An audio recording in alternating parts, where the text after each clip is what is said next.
እዚህ ግርግር ውስጥ ከፍተኛ እጅ ያላቸው ምርጫ ቦርድ አላውቅህም ያረከው ጉባኤ አልቀበልም ብሎት ግን ምርጫ ቦርድ ያልከኝን አልቀበልም ስለዚህ ጉባኤ አርጋለሁ እኔ ነኝ መንግስት መሆን አለብኝ ብሎ የወረዳ ማህተም የቀበሌ ማህተም አሁን የከተሞች ከንቲባዎችን ማህተም እየለቀመ የሚውል ኃይል ኮስተር ብሎ ከጠቅላይ ሚኒስትር አብይ ጋር ልደራደር ነው ብሎ ይመጣል።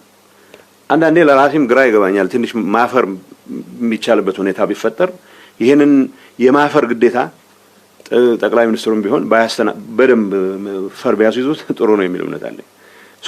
ችግር የፈጠረ ሰው በሙሉ ክራባት አስሮ እደራደራለሁ የሚልበት ሁኔታ መፍጠር መቻል እኔ ጠቅላይ ሚኒስትሩን ለመገሰጽ ልጠቀምበት ፈልጋለሁ። ይናቃጣ ጊዜያዊ አስተዳደሩን በአደባባይ አላውቅም ብሎ ጊዜያዊ አስተዳደር በስርዓት የተሾመን ፕሬዝዳንት የቀድሞ ፕሬዝዳንት እያለ ከተማ ውስጥ የመንግስትን በጀት የተጠቀመ የሚያምስን ኃይል በምን አይነት መልኩ ነው እንደ ተደራዳሪ ተቀበለ ልታየው የምትችለው?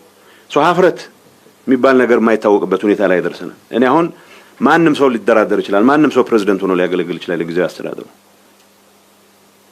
ለራሱ የግል ጥቅም ለራሱ የቡድን ጥቅም ሲባል የህዝብን ሰላም የፕሪቶሪያን ስምምነት የሀገሪቱን መረጋጋት እንደ መያዣ እንደ ሆስቴጅ ይዞ ክራባት አስሮ እንደገና ለመደራደር ይመጣል አሉ። እዚህ ግርግር ውስጥ ከፍተኛ ተሳትፎ ያደርጉ ሰዎች ምናልባት እንዳትገረሙ ዛሬ ከሰዓት በኋላ መጥተው ያውና ማህተም ስለነጠቅን መንግስት እንድንሆን ፍቀድልን እንደሚሉ ፍጹም እንዳትጠራጠሩ።